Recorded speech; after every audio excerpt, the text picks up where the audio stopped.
Huu ndio moyo. Pande la damu saizi yake ni kama wewe kukunja ngumi ya mkono wako. Hii saizi ya ngumi ndio saizi ya moyo ulioko hapa ndani unaopiga. Heartbeat inayoanza siku ya 21 wakati mwanadamu anapoumbwa katika tumbo la mamake. Ikifika siku ya 21 moyo wako unaanza kupiga. Uzani wake ni gramu 250 mpaka gramu 300 peke yake. Ukipita hapo moyo wako ni mbovu, umeoza, umeharibika. Ndipo pale mtu anakwenda nje kwenda kufanya nini?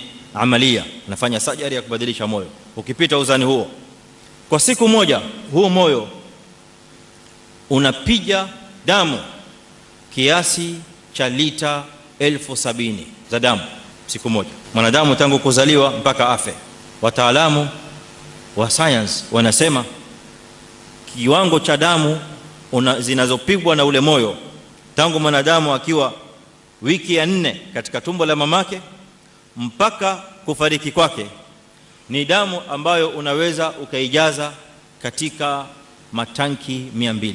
Siku moja ni lita 70,000. Ni sawa sawa mwisho wa mwanadamu anapofika umri wa miaka 70, moyo huo tayari umepump blood kiwango cha geleni 1,200,000. Maneno haya ni maneno ya wataalamu, wanasema maneno haya. Ujue uwezo wa Allah subhanahu wa ta'ala ulioko katika mwili wako. Wa fi anfusikum afala tubsirun.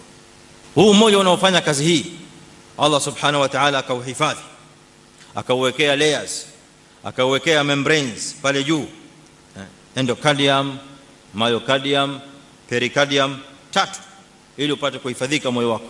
Ukikimbia lao utaanguka, kuna vizuizi 3 ambavyo vinazuia moyo wako kwa kule ndani. Kuna layers 3, si moja. Ingekuwa ni moja, lao utapigwa ngumi namna hii itakwenda moja kwa moja, moyo unapasuka, unaharibika. Layer 3, kila moja inasaidia nyingine, ziko 3 kwa hikma ya Allah subhanahu wa ta'ala ameitengeneza moyo namna hiyo. Nurun ala nur